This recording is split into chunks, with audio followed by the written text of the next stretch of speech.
Hoje daremos continuidade à aula de ligação covalente, correspondente à aula 25. Veremos aula 26, ligação metálica, e aula 27, geometria molecular. Preparem-se porque hoje o conteúdo é um pouquinho mais pesado, tá? Bom, vamos ao que interessa. Modelo para construção de fórmulas de compostos que obedecem à regra do octeto. Tá? Lembrando lá que a regra do octeto dita que um átomo ele se estabiliza com 8 elétrons na camada de valência, com exceção para aqueles elementos que possuem somente a camada K, que só comporta 2 elétrons, tá bom? Bom, em 1916, Gilbert Lewis propôs um modelo para a representação de fórmulas estruturais e eletrônicas considerando um número de elétrons com os quais os átomos se estabilizam, ou seja, adquirem configuração eletrônica semelhante ao de um gás nobre. Assim, hidrogênio se estabiliza com 2 elétrons, semelhante ao hélio, e os demais elementos com 8 elétrons, que é o número de elétrons que os gases nobres apresentam em sua camada de valência. Lembrando que o par eletrônico pode ser representado por 2 pontinhas ou 2 xizinhos. Normalmente a gente coloca 2 pontinhos. E cada par compartilhado corresponde a uma ligação representada por um traço. Esse traço é como se fosse realmente a ligação, né? A junção de um pontinho de um elétron com um pontinho do outro elétron. Por exemplo, a molécula de HCl. O hidrogênio ele se estabiliza com 2 elétrons, porque ele só tem a camada K, mas ele só tem um elétron. Então, alguém vai ter que compartilhar um elétron com ele para que ele fique com 2. O cloro se estabiliza com 8 elétrons, mas ele tem 7 na camada de valência, porque ele é da família 17. Então, ele precisa de alguém que compartilhe um elétron com ele. Então, a gente une o útil ao agradável e o hidrogênio compartilha o único elétron que ele tem e o cloro compartilha um dos elétrons dele com o hidrogênio. Dessa forma, são estabilizados tanto o hidrogênio como o cloro e é formada a molécula de HCl. Seguindo aí a leitura, né, do roteiro. É preciso conhecer quantos elétrons cada um se estabiliza, como eu já mencionei, e o total de elétrons necessários para estabilizar é 10, porque nós temos 8 do cloro, né? 7 dele mais um necessário, e 2 do hidrogênio, um dele mais um necessário. Porém, o total de elétrons que estão sendo compartilhados naquela eletrosfera são 8, porque nós temos 7 do cloro mais um do hidrogênio. Então, o número total de elétrons naquela molécula, elétrons de valência, são 8. Porém, o número de elétrons compartilhados são apenas 2, um do hidrogênio e um do cloro. O total de elétrons nas camadas de valência é 8. A diferença entre o total de elétrons necessários para estabilizar e o total de elétrons é 2, justamente um do hidrogênio com um do cloro.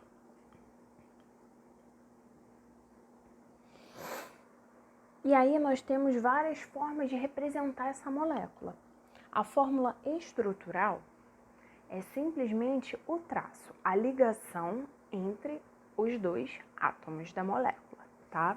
Ou, se for uma molécula que tem mais átomos, as diversas ligações que fazem com que esses átomos se liguem entre si. E a fórmula eletrônica, ou também chamada fórmula eletrônica de Lewis, porque foi justamente o Gilbert Lewis que propôs essa estrutura. A fórmula eletrônica representa os elétrons que estão sendo compartilhados, tá? Para representar os elétrons não compartilhados, no caso pelo cloro, basta completar os compares eletrônicos até atingir o octeto. Nós sabemos que o cloro tem 7 elétrons na camada de valência. Se a gente representa só um na fórmula eletrônica, nós devemos completar o resto até chegar em 8. Outro exemplo, a molécula de amônia, NH3. Inicialmente é preciso dispor os átomos de maneira mais simétrica possível, em que o átomo de nitrogênio seja o central, rodeado pelos 3 átomos de hidrogênio. Sabemos que o nitrogênio está na família 15, então ele tem 5 elétrons na camada de valência. Ele precisa de 3 para seguir a regra do octeto. O hidrogênio a gente já sabe como funciona a valência dele. Então, temos que cada um desses átomos de hidrogênio vai compartilhar o único elétron que eles têm com o nitrogênio. Dessa forma, é satisfeita a relação com a regra do octeto, tá? Número total de elétrons compartilhados. O número de elétrons de cada um dos hidrogênios mais o número de elétrons que foi compartilhado pelo átomo de nitrogênio, que são 3 também. Então, o total é 6. A representação de fórmula estrutural e fórmula eletrônica está logo abaixo. E, dessa forma, nós temos as 2 representações para a molécula de amônia, tá bom?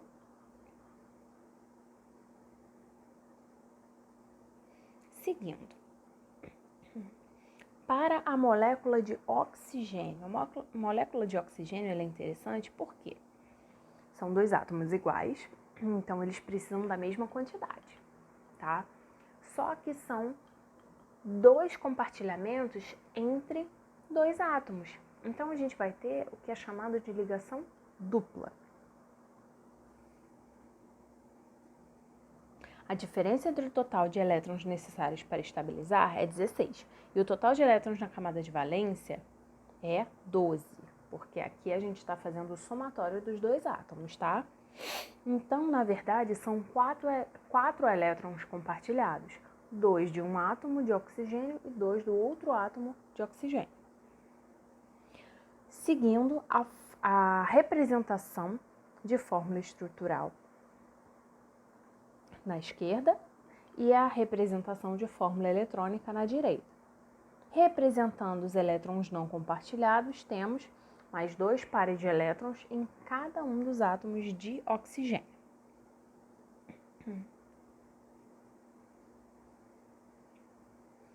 Agora, a gente tem o seguinte, um pouquinho diferente e muita atenção, porque aqui é quando dá aquela complicada. Para a molécula de CO, o carbono ele tem 4 elétrons na camada de valência e o oxigênio tem 6. Então, o carbono precisa de 4 elétrons para se estabilizar e o oxigênio de 2. Então, essa conta não dá certo. 2 elétrons do carbono vão ser compartilhados com 2 elétrons do oxigênio, mas ainda vão ficar faltando 2 elétrons do carbono. E aí é onde entra o tipo de ligação covalente coordenada ou a covalente dativa. Que como é que ela funciona? O par de elétrons, um dos pares de elétrons livre do oxigênio, ou seja, o que é par de elétron livre? Aquele que não participa do compartilhamento. Um desses 2 pares vai ser compartilhado com o carbono, mas o carbono ele não vai compartilhar de volta com o oxigênio, tá? Porque se o carbono compartilhar de volta, o oxigênio fica com 10 elétrons e aí já não segue mais a regra do octeto. Então, nesse caso, a gente tem a ligação dativa ou coordenada, tá? Então, aí existe uma tripla ligação. Mas vocês têm que tomar muito cuidado porque a dupla ligação é a da covalente simples e uma dessas ligações é uma ligação covalente coordenada.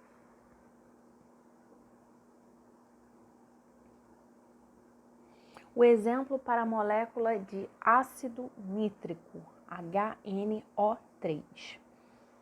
Sendo aquele que tem a maior valência sempre o átomo central, tá? No caso, é o nitrogênio. Nós temos que o nitrogênio precisa de 3 elétrons para se estabilizar. O oxigênio precisa de 2. O hidrogênio precisa de 1. Então, teremos uma ligação covalente simples, que é a covalente comum, entre um átomo de oxigênio e o átomo de nitrogênio. E, dessa forma, ocorre um elétron a mais para o nitrogênio, ele fica com 6. Um elétron a mais para o oxigênio, ele fica com 7. E aí entra o hidrogênio. O hidrogênio vai compartilhar o único elétron dele com esse átomo de oxigênio. Então, esse átomo de oxigênio e o hidrogênio estarão estáveis. 8 e 2. Para o átomo de nitrogênio, ficam faltando 2 ligações.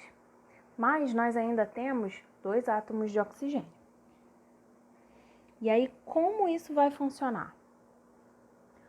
Um átomo de oxigênio fará uma ligação covalente coordenada, em que um par de elétrons de nitrogênio compartilha com o oxigênio, mas o oxigênio não compartilha de volta. E o outro átomo de oxigênio fará uma ligação covalente dupla, em que um elétron é compartilhado de cada um dos átomos. Só que nesse caso serão 2 elétrons do nitrogênio e 2 elétrons do oxigênio. Dessa forma, vai satisfazer toda a molécula de HNO3. Note que foram feitas 4 ligações para unir todos os átomos e ainda é preciso colocar uma ligação. Observe que o átomo central, N, faz 3 ligações e ainda não atingiu o octeto. Assim, a ligação restante deve ser feita entre o átomo central e um dos átomos de oxigênio, que são chamados de oxigênios periféricos. Observando as 3 estruturas, nós podemos ver a fórmula estrutural, a fórmula eletrônica e embaixo a fórmula eletrônica com os elétrons não compartilhados. Gente, esse conteúdo ele é bem denso, tá? Eu peço que vocês façam as atividades da plataforma, que vocês façam as atividades do bienal, porque é preciso muito exercício para fixar bem esse conteúdo, tá bom? Eu vou fechar esse vídeo por aqui e eu vou abrir um novo vídeo falando das outras 2 aulas, tá bom?